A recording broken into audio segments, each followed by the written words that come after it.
যোৰহাট লোকসভা সমষ্টিক লৈ মুখ্যমন্ত্ৰী হিমন্ত বিশ্ব শৰ্মাৰ আঘাত পৰিল চেঁচাপানী। যোৰহাট লোকসভা সমষ্টিত ফেইল হ'ব মুখ্যমন্ত্ৰী হিমন্ত বিশ্ব শৰ্মাৰ প্লেনিং। দিনে নিশাই দেহে কেহে খাটিও যোৰহাট উদ্ধাৰ কৰিব নোৱাৰিব হিমন্ত বিশ্ব শৰ্মাই। যোৰহাট লোকসভা সমষ্টিত জয়ী হ'ব কংগ্ৰেছ প্ৰাৰ্থী গৌৰৱ গগৈ। গৌৰৱ গগৈৰ হাতত বিপুল ভোটত পৰাস্ত হ'ব বিজেপিৰ প্ৰাৰ্থী তপন কুমাৰ গগৈ।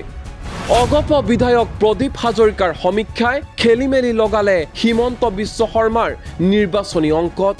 যোৰহাট লোকসভা সমষ্টিক লৈ কৰা অগপৰ সমীক্ষাই চিন্তাত পেলাইছে হিমন্ত বিশ্ব শৰ্মাক। তপন কুমাৰ গগৈৰ পৰাজয় মানেই গৌৰৱ গগৈৰ ওচৰত পৰাজয় হিমন্ত বিশ্ব শৰ্মাৰ। ঠিকেই শুনিছে, দুদিন পূৰ্বে অসম গণ পৰিষদ দলৰ জ্যেষ্ঠ নেতা তথা অগপ বিধায়ক প্ৰদীপ হাজৰিকাৰ যোৰহাট লোকসভা সমষ্টিক লৈ লিখা এখন গোপন চিঠি ৰাজহুৱা হৈছিল। কোনটো সমষ্টিত বিজেপিৰ প্ৰাৰ্থী তপন কুমাৰ গগৈয়ে লিড পাব, কোনটো সমষ্টিত নাপাব সেয়া উল্লেখ কৰা হৈছিল যোৰহাট লোকসভা সমষ্টিক লৈ অগপৰ নিৰ্বাচনী সমীক্ষাৰ প্ৰতিবেদনত।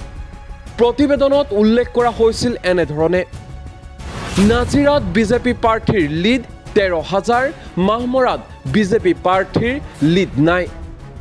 সোণাৰীত বিজেপি প্ৰাৰ্থীৰ লিড 13,000, ডিমৌত বিজেপি প্ৰাৰ্থীৰ লিড নাই। শিৱসাগৰত বিজেপি প্ৰাৰ্থীৰ লিড 11,731টা। টিয়কত বিজেপি প্ৰাৰ্থীৰ লিড 16,000। মৰিয়নীত বিজেপি প্ৰাৰ্থীৰ লিড 11,000, তিতাবৰত বিজেপি প্ৰাৰ্থীৰ লিড নাই। যোৰহাটত বিজেপি প্ৰাৰ্থীৰ লিড 5,000, মাজুলীত বিজেপি প্ৰাৰ্থী মাত্ৰ কেইটামান ভোটতহে আগবাঢ়িব পাৰিব।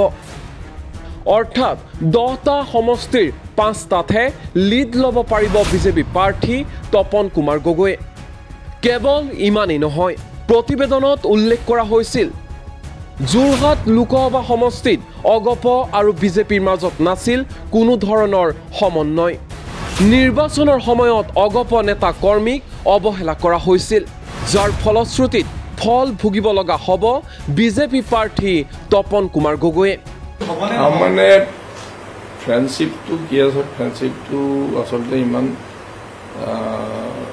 গাঢ় বুলি যিটো কয়, গাঢ় ফ্ৰেণ্ডশ্বিপটো এতিয়ালৈকে মই ভাবোঁ যে আমি কৰি ল'ব পৰা নাই বিজেপিৰ লগত।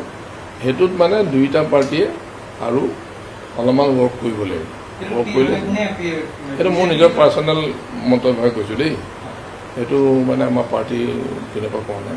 মোৰ কথাটো হৈছে একচুৱেল ফ্ৰেণ্ডশ্বিপটো হ'বৰ কাৰণে কিন্তু যথেষ্ট মানে হেৰি লাগে, ভাল বুজা পৰা হ'ব লাগে। আৰু গ্ৰাছৰুটলৈকে এই বুজা পোৱাটো লৈ যোৱাটো এইটো খুব চিম্পুল কথাও নহয়।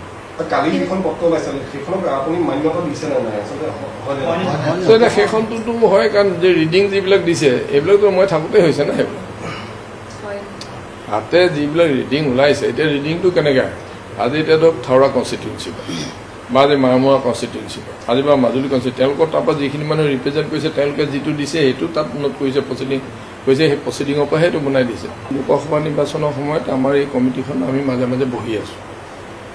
এতিয়া কি হৈছে, আমাৰ পাৰ্টীৰ গুৱাহাটী কেন্দ্ৰীয় কাৰ্যালয়ত পৰ্যালোচনা সভাখন হয়। আৰু এই যিখন পৰ্যালোচনা সভা হয়, এই পৰ্যালোচনা সভাত প্ৰতিটো লোকসভা সমষ্টিৰ অধীনত আমাৰ দলৰ যিখিনি মানুহে কাম কৰি আছে বা যাক দায়িত্ব দিয়া হৈছে, সেই মানুহখিনিক তাৰ পৰা তেওঁলোকৰ এনালাইচিছ কৰি পেলাই তেওঁলোকৰ কথাখিনি জনাবলৈ পাৰ্টীয়ে কৈছে যে আপোনালোকে তাত কেনেকুৱা হৈছে সেই কথাখিনি আপোনালোকে জনাওক, আপোনালোকৰ মতে কেনেকুৱা হৈছে। এতিয়া সেই কথাটোৰ কাৰণেই শিৱসাগৰত আমাৰ মানে যোৰহাট লোকসভা সমষ্টিৰ এই আহ্বায়ক কমিটিখনত আমি এখন কমিটি আমি তাত সভা অনুষ্ঠিত কৰিছিলোঁ, যাতে আমাৰ তাত মানে ভোটিংটো কেনেকুৱা ধৰণে হৈছে আমাৰ কৰ্মীবিলাকৰ পৰা আমি তেওঁলোকৰ পৰা এটা প্ৰতিবেদন আমি বিচাৰিছিলোঁ যে আপোনালোকে আপোনালোকৰ নিজৰ নিজৰ আঞ্চলিকত কেনেকুৱা ধৰণৰ বা বথত কেনেকুৱা ধৰণৰ হৈছে এই কথাখিনি আমাক জনাওক।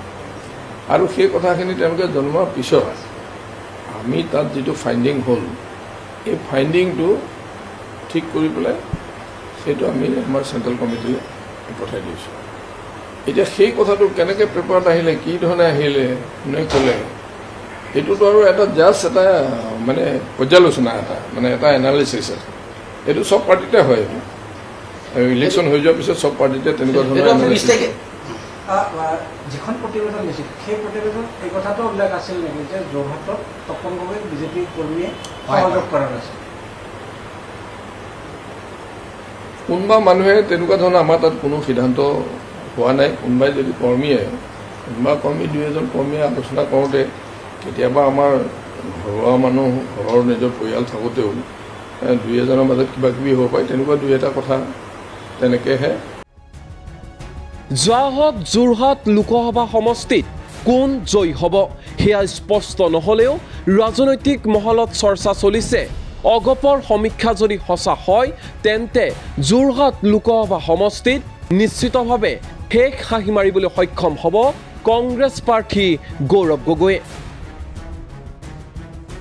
আনহাতে অগপৰ এই সমীক্ষাই এতিয়া বাৰুকৈ চিন্তিত কৰি তুলিছে মুখ্যমন্ত্ৰী ডক্টৰ হিমন্ত বিশ্ব শৰ্মাক কাৰণ গৌৰৱ গগৈক হৰুৱাবলৈ নিজক সম্পূৰ্ণৰূপে যোৰহাট লোকসভা সমষ্টিত সমৰ্পণ কৰি দিছিল মুখ্যমন্ত্ৰী হিমন্ত বিশ্ব শৰ্মাই যদি গৌৰৱ গগৈ পৰাস্ত নহয় তেন্তে অসমৰ ৰাজনীতিৰ চাণক্য আখ্যা পোৱা হিমন্ত বিশ্ব শৰ্মাৰ ওপৰত এই ফলাফলে বাৰুকৈ প্ৰভাৱ পেলাব সেয়া নুই কৰিব নোৱাৰি যাহক সকলো স্পষ্ট হৈ পৰিব অহা 4 জুনত নিউজ ডেস্ক এনি টক্স